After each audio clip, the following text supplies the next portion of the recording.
अस्सलाम वालेकुम दोस्तों, वेलकम है आपके मेरे यूट्यूब चैनल पाइपिंग नॉलेज में। आज की वीडियो में हम लोग बात करने वाले हैं। आज की वीडियो में हम लोग बात करेंगे ऑयल एंड गैस में जो पाइपिंग का टेस्ट पैक का डॉक्यूमेंटेशन हम लोग प्रिपेयर करते हैं, तो उसमें कौन कौन सी चीज़ें इंपॉर्टेंट है, आपको किन किन चीज़ों पे ध्यान देने की ज़रूरत है, इन सब टॉपिक पे आज की वीडियो में बात करेंगे।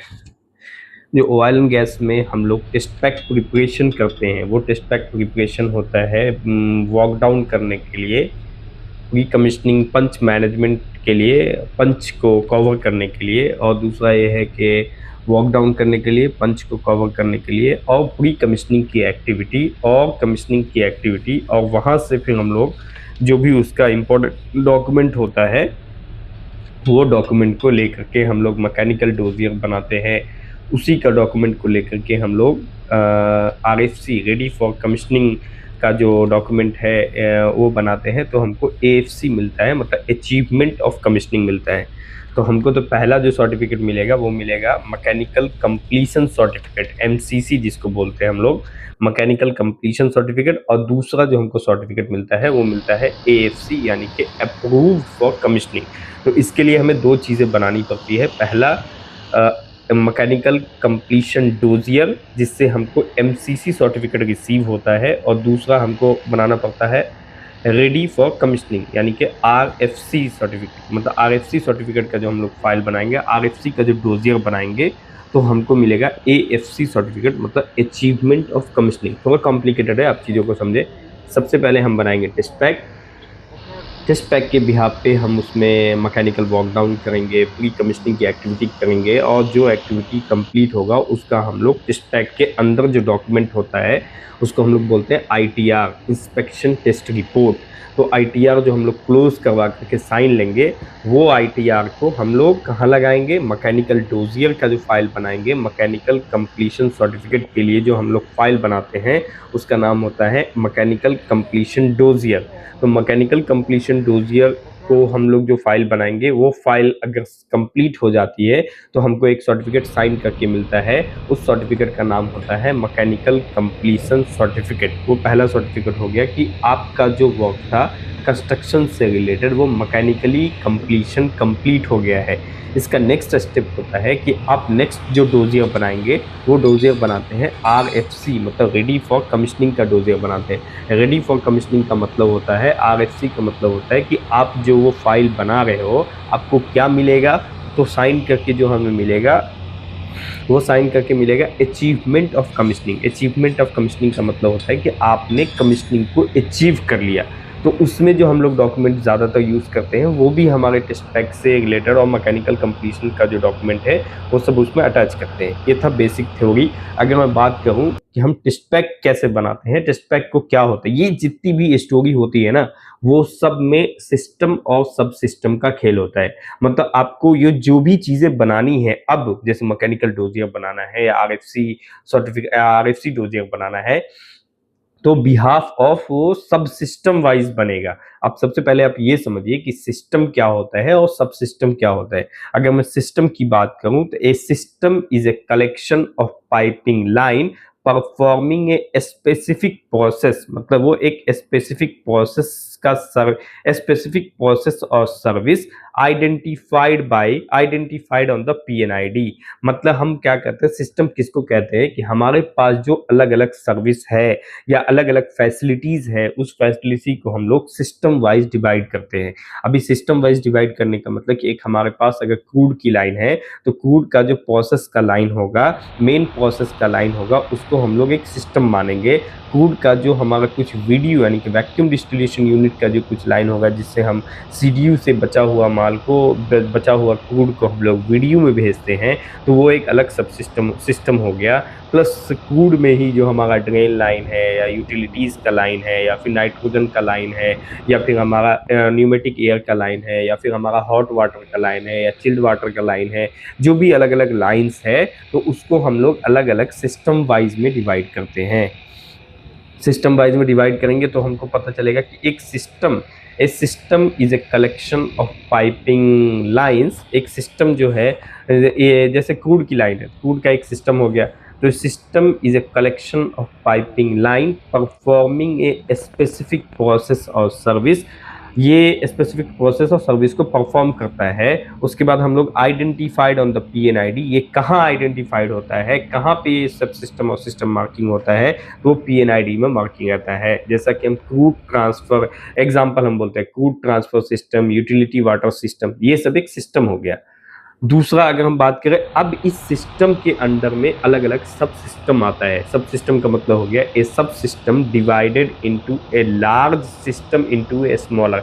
एक हमारा लार्ज सिस्टम है, जैसे कि हमारा क्रूड का एक लाइन है प्रोसेस का, तो हम लोग उसको जो अलग अलग डिवाइड करेंगे तो उसको सब सिस्टम में डिवाइड करेंगे। अभी क्रूड से लाइन है, तो सपोज कीजिए कि एक लाइन है जो हमारा हीट एक्सचेंजर से क्रूड में जा रहा है, तो वो एक अलग सब सिस्टम हो गया। एक होगा हीट एक्सचेंजर से हमारा दूसरे हीट एक्सचेंजर में जा रहा है, तो वो एक अलग सिस्टम हो गया। एक लाइन है जो हमारे क्रूड का डे टैंक से लेकर के हमारा क्रूड के फर्नेस में जा रहा है, तो वो एक अलग सिस्टम हो गया। तो ये सब सिस्टम हो गया। तो हम एक लार्ज सिस्टम को छोटे छोटे सिस्टम में जो डिवाइड करते हैं वो सब सिस्टम होता है। ये typically subsystem are typically based on the physical और ऑपरेशंस बाउंड्री। सब सिस्टम को जो हम लोग डिवाइड करते हैं उसमें एक चीज़ और कॉमन है कि हम लोग उसको बेस्ड करते हैं फिजिकल और ऑपरेशन बाउंड्री के हिसाब से, लाइक आइसोलेशन वॉल्व के हिसाब से या लाइक प्रोसेस यूटिलिटीज़ के हिसाब से हम लोग सब सिस्टम को डिवाइड करते हैं। ये दो चीज़ें जो है पूरी जो हमारे मैकेनिकल का वर्क है, इन दो चीज़ों पे बहुत डिपेंड करता है, क्योंकि आप ज़्यादातर जो बातें होगी वो सिस्टम और सब सिस्टम वाइज बातें होगी। ज़्यादातर बातें होगी सब सिस्टम वाइज की, क्योंकि आपका जो मैकेनिकल डोजियर का डॉक्यूमेंट है या फिर आरएफसी डोजियर का जो डॉक्यूमेंट है या फिर मैकेनिकल वर्क डाउन है या फिर आरएफसी का जो वर्क डाउन है, वो सब जो होगा वो सब सिस्टम वाइज पे ही होगा। अब हमारे पास देखना पड़ेगा कि हमने कितना सब सिस्टम को हम लोग जनरेट किए हैं। सपोज कीजिए कि आपका 200 सब सिस्टम है, तो दैट मीन्स हमारा 200 मैकेनिकल डोजियर का फाइल बनेगा, 200 आरएफसी डोजियर का फाइल बनेगा। ओके, तो पहला तो एक सिस्टम हो गया, उसके बाद उस सिस्टम को हमने ब्रेक करके सब सिस्टम बना लिया। अब उस सब सिस्टम के बाद हम बनाते हैं टेस्ट पैक। तो ये दो चीजें पहले पीएनआईडी में मार्किंग की जाती है। एक पीएनआईडी रहेगा सिस्टम मार्कअप पीएनआईडी, दूसरा पीएनआईडी होगा सब सिस्टम मार्कअप पीएनआईडी। अब उसके नेक्स्ट में हम लोगों के पास जो आता है जो टेस्ट पैक आप लोग देखते हैं साइड पे, तो ये टेस्ट पैक होता है सब सिस्टम को ईच टेस्ट पैक में टेस्ट बाउंड्री डिफाइन किया जाता है। उसको हम लोग बोलते हैं defined with in the sub system, मतलब सब सिस्टम के अंदर में टेस्ट बाउंड्री डिफाइन करते हैं। एक सब सिस्टम में 10 टेस्ट पैक हो सकता है, 20 टेस्ट पैक हो सकता है, 5 टेस्ट पैक हो सकता है, 2 टेस्ट पैक हो सकता है। ये डिफाइन करता है कि टेस्ट पैक की बाउंड्री, अभी टेस्ट पैक का बाउंड्री भी जो है ना, वो भी एक सिलेक्शन ऑफ टेस्ट पैक की जो हम बाउंड्री का मार्कअप करते हैं टेस्ट पैक का, उसमें बहुत सारी चीज़ों का केयर किया जाता है। मैं किसी दिन सेपरेट ये वीडियो बनाऊंगा कि टेस्ट पैक की मार्किंग कैसे करते हैं, उसकी बाउंड्री कैसे आइडेंटिफाई करते हैं, रेड फ्लैग जो लगाते हैं हम लोग, वो किन किन चीज़ों पे डिपेंड करता है। मैं मोटा मोटी आपको बताऊं तो मटेरियल पे डिपेंड करता है, टेम्परेचर प्रेशर पे डिपेंड करता है, फ्लूइड जो अपना लाइन के अंदर जो है अपना डिजाइन टेम्परेचर डिजाइन प्रेशर उसके ऊपर डिपेंड करता है, मटेरियल की प्रॉपर्टी के ऊपर डिपेंड करता है। सीएस का है, एसएस का है, तो दोनों अलग अलग होगा। एसएस है, एलटीसीएस है, अलग अलग होगा। उसका सीएस का ही है, एक का टेम्परेचर, एक का डिजाइन प्रेशर का 50 बार है, एक का 100 बार है, तो दोनों अलग अलग होगा। तो ये इन सब चीज़ों पे डिपेंड करता है कि भाई हमारा टेस्ट पैक का मार्कअप, मैं टेस्ट पैक मार्कअप के लिए एक अलग से वीडियो बनाऊंगा, उसके लिए प्रॉब्लम नहीं है। आप ये समझे कि टेस्ट पैक जो होता है वो सब सिस्टम को डिवाइडेड किया गया है।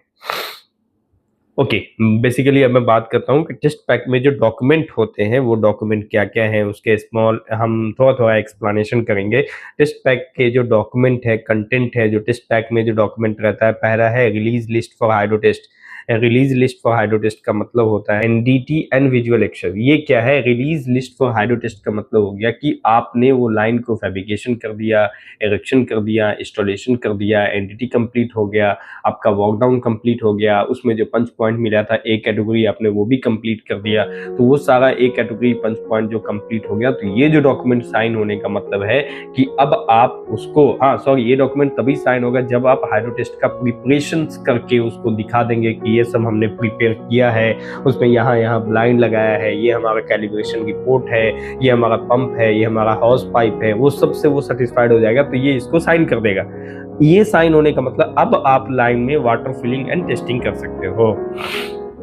इसका पर्पस क्या है? To confirm that all the line with the test boundary का जो लाइन है are release by the QC inspection testing. ये इसकी वजह से इसके लिए रिलीज कर दिया है क्यूसी इंस्पेक्शन और टेस्टिंग के लिए। में जो टेस्ट पैक में जो टेस्ट पैक कंटेंट है उसमें जो डॉक्यूमेंट होते हैं इंक्लूडिंग लाइन नंबर है, स्टेटस ऑफ फैब्रिकेशन है, उसमें एनडीटी रिपोर्ट, पीडब्ल्यूएसटी रिपोर्ट, फिर है क्यूसी का सिग्नेचर, ये सारा डिटेल रहता है उसमें। मैं आपको क्लियरली बताऊंगा जब मैं टेस्ट पैक की वीडियो बनाऊंगा तो आपको 100% चीजें बताएंगे। ये बस मैं एक आइडिया दे रहा हूँ कि इस टाइप से होता है अगर इस टाइप का। दूसरा है हमारा कंस्ट्रक्शन पंच लिस्ट। ये भी बहुत इंपॉर्टेंट है। कंस्ट्रक्शन पंच लिस्ट का मतलब होता है कि आप जो कंस्ट्रक्शन एक्टिविटी आपने किया है, जो भी कंस्ट्रक्शन एक्टिविटी है जो आप करते हो, इसमें एक पंच मैनेजमेंट सिस्टम होता है। कंस्ट्रक्शन पंच लिस्ट का मतलब होता है ए रिकॉर्ड ऑफ इनकम्प्लीट और outstanding work before the hydro test. Before the hydro test हम लोग अगर लाइन को रेडी करते हैं तो हम लोग कंस्ट्रक्शन कंप्लीशन के नाम पे हम लोग एक वर्क डाउन करते हैं। उस वर्क डाउन में हमको पंच मिलता है। पंच मतलब कुछ इनकम्प्लीट वर्क है, लाइक ज्वाइंट पेंटिंग बैलेंस है, लाइक गाइड इंस्टॉलेशन बैलेंस है, लाइक टॉर्किंग बैलेंस है, nut bolt gasket installation balance है। तो इस तरह का वो पॉइंट मिलेगा। अभी उसमें किसी में आपको सपोज कीजिए कि वेल्डिंग इनकम्प्लीट है तो ये भी पंच हो जाएगा, वो ए कैटेगरी के पंच पॉइंट हो जाएगा। कहीं पे आपका स्टिफनर सपोर्ट आ रहा है वो लगाना बैलेंस है तो वो भी ए कैटेगरी आ जाएगा। आपने मिस से वो स्टिफनर सपोर्ट आपने लगाया नहीं। कहीं पे आपको वियर पैड लगाना आपने छोड़ दिया तो वो वियर पैड का भी पॉइंट है। इन सब टाइप का पॉइंट्स आता है। तो अगर आपको कोई भी ए कैटेगरी का पंच पॉइंट मिलेगा, लाइक वियर पैड, जो पैड लगाता है वो ए कैटेगरी का पंच पॉइंट हो गया, तो आपको वो इमीडिएटली उसको क्लोज करना होगा। ए कैटेगरी जो भी पंच पॉइंट होगा उसको आपको क्लोज करना होगा। इसका पर्पस क्या? और आफ्टर द हाइड्रो टेस्ट, मतलब हाइड्रो टेस्ट खत्म होने के बाद फिर आप बी कैटेगरी पंच पॉइंट जो होगा उस पर काम कर सकते हैं। पर्पस क्या है इसका? The ensure the all the differences, मतलब ऑल द इनकम्प्लीट वर्क और डॉक्यूमेंटेड और track to the closure. Track मतलब इससे क्या होगा, वर्क डाउन करने से हम लोगों को ये आइडिया मिल जाता है कि हमारे इस टेस्ट पैक में क्या क्या काम बाकी है। वो एक पंच मैनेजमेंट के सिस्टम के जरिए एक लिस्ट बनाया जाता है जिसमें ए बी सी कैटेगरी क्योंकि वो लिखा जाएगा और ये टेस्ट पैक के अगेंस्ट में जितना भी पंच होगा वो भी लिखा जाएगा। तो हम लोग चेक करेंगे, अच्छा इसमें 2 ही ए पंच पॉइंट है तो मतलब हम लोग इसको अगर कंप्लीट कर देंगे तो ये लाइन हमारा टेस्टिंग के लिए जा सकता है। ऐसे करके सारे टेस्ट पैक का रिकॉर्ड निकाला जाता है, वर्क डाउन किया जाता है। वर्क डाउन तब होता है जब हम सेटिस्फाइड हो जाते हैं as a engineer, as a execution engineer, हम रेडी हो गए क्लाइंट को ऑफर करने के लिए। तो क्लाइंट आता है, नॉर्मली अगर हमने एक बार चेक कर लिया तो ए पंच पॉइंट नहीं आता है, लेकिन फिर भी क्लाइंट का अपना मूड है, अपने हिसाब से वो चेक करता है, वो ऑपरेशनल कंडीशन के हिसाब से चेक करेगा। हम लोग कंस्ट्रक्शन के हिसाब से चेक करते हैं। तो वो जब चेक करता है तो कुछ अगर पॉइंट दे दिया तो उसको आज या कल 1-2 दिन में उसको जल्दी से आप ए पंच को आप क्लोज कर देंगे तो वो लाइन हमारा हाइड्रो टेस्ट के लिए मूव हो जाएगा। To ensure all the deficiency, मतलब उसमें इंश्योर होता है कि अब इसमें कोई भी कमी नहीं है। ये पंच अगर आप पूरा कर देते हो तो कंप्लीट हो जाएगा। Including description of punch item, उसमें जो मैंने पंच मैनेजमेंट का पंच का जो फॉर्मेट रहता है उसमें description of punch item, category A B, responsible of the discipline, completion status, आपका क्या स्टेटस है। तो इस टाइप का कंप्लीट डिटेल, जैसे हमारा ये कंप्लीट डिटेल है, मैं आपको एक लॉन्ग वीडियो में आपको बताऊंगा जो अपने मास्टर क्लास है उसमें मैं आपको ये कंप्लीट डिटेल आपको बताऊंगा कि टेस्ट पैक क्या है, उसमें कौन कौन सा डॉक्यूमेंट हम लोग अटैच करते हैं, हाइड्रो उसका मार्कअप कैसे करते हैं। उसके बाद है कि उसमें हम लोग सिस्टम आइडेंटिफिकेशन, सब सिस्टम आइडेंटिफिकेशन, और उसके बाद हमारा फिर टेस्ट पैक आइडेंटिफिकेशन। अभी देखिए कि सिस्टम है तो मैकेनिकल से रिलेटेड सिस्टम होगा, सिविल से रिलेटेड सिस्टम होगा, सिस्टम नंबर होगा, इलेक्ट्रिकल से रिलेटेड सिस्टम नंबर होगा, फिर उसके बाद इंस्ट्रूमेंटेशन से रिलेटेड सिस्टम नंबर होगा। वो सबका सिस्टम नंबर जनरेट करेगा। हम लोग जो एक्टिविटी करते हैं तो मैकेनिकल का जितना सिस्टम है, अगर 200 अगर हमारा 20 सिस्टम है, 20 सिस्टम में 5 सिस्टम अगर मैकेनिकल का है तो 5 के अंदर जो सब सिस्टम होगा उन सब पे हम लोग एक्टिविटी करेंगे। तो अब वो 5 के अंदर हो सकता है 75 सब सिस्टम हो गया। अब उस 75 के अंदर हम देखेंगे कि हमारा टेस्ट पैक कितना है। हो सकता है कि 75 के अंदर हमारा टोटल टेस्ट पैक जो होगा वो 200 टेस्ट पैक होगा। तो अगर आप 200 टेस्ट पैक टोटल एक्टिविटी देखेंगे तो वो 75 सब सिस्टम और 5 सिस्टम के अंदर वो सब कुछ आता है। तो इस तरह से एक लिंक है, चेन बना हुआ है कि आप एक प्लांट है, प्लांट को हमने सिस्टम में डिवाइड किया, सिस्टम को हमने सब सिस्टम में डिवाइड किया, सब सिस्टम को हमने टेस्ट पैक में डिवाइड किया, टेस्ट पैक को हमने पीएनआईडी में डिवाइड किया और पीएनआईडी को हमने आइसोमेट्रिक में डिवाइड किया। किया, आइसोमेट्रिक के बाद हमने स्पूल में डिवाइड किया, स्पूल में डिवाइड करने के बाद हमने ज्वाइंट में डिवाइड किया, ज्वाइंट के बाद हमने ये जो डिवाइड किया कि वो फील्ड वेल्ड है कि सॉफ्ट वेल्ड है, फील्ड वेल्ड होगा तो साइड पे होगा, सॉफ्ट वेल्ड होगा तो फैब्रिकेशन शॉप में होगा। तो ये पूरी तरह से एक तरह से चेन है, मतलब अब एक ज्वाइंट का अगर आप आइडेंटिफिकेशन करेंगे तो आप उस ज्वाइंट के रेफरेंस में वो चीजें देख सकते हैं कि ये कौन से टेस्ट पैक में आ रहा है, कौन से वो ज्वाइंट है तो ज्वाइंट फील्ड वेल्ड है कि शॉप वेल्ड है, वो टेस्ट पैक में वो कौन से आइसोमेट्रिक ड्राइंग में है, कौन से पीएनआईडी में है, कौन से सब सिस्टम, कौन से टेस्ट पैक में है, कौन से सब सिस्टम में है, कौन से सिस्टम में है, कौन से एरिया में है, कौन से प्लांट में है। तो इस तरह का अगर आपके पास ट्रैकिंग होगा तो आप सेल्फ इम्प्रूवमेंट आपका होगा, आप वर्क पे ज्यादा फोकस कर पाएंगे, आपका मिसमैच नहीं होगा कुछ भी। इस तरह की अगर आपको मोर इन्फॉर्मेशन चाहिए related this oil and gas mechanical piping और mechanical installation, pre commissioning, commissioning, construction, installation, तो आप हमारे मास्टर क्लास को ज्वाइन कर सकते हैं। उसमें आपको बहुत सारी चीज़ें 75 क्लास का टारगेट है, उसमें आपको बहुत सारी चीज़ें जो ईजी वे में सिंपल मेथड में आपको समझ में आएगा, ताकि आपका फ्यूचर भी अच्छा हो और ऑयल एंड गैस में आप अच्छे से काम कर सकें। क्योंकि ऑयल एंड गैस का वर्क जो है रिस्की होता है, आपको अगर कंप्लीट नॉलेज नहीं होगा तो आप फेलियर हो सकते हैं। कुछ भी एक छोटा सा स्टेप अगर आप मिस्टेक करते हैं तो बहुत बड़ा फेलियर हो सकता है। इस तरह की वीडियो आपको अगर पसंद आती है तो लाइक कीजिए, शेयर कीजिए, सब्सक्राइब कीजिए। मिलते हैं अगली वीडियो में। Stay safe, stay healthy. Thank you for watching.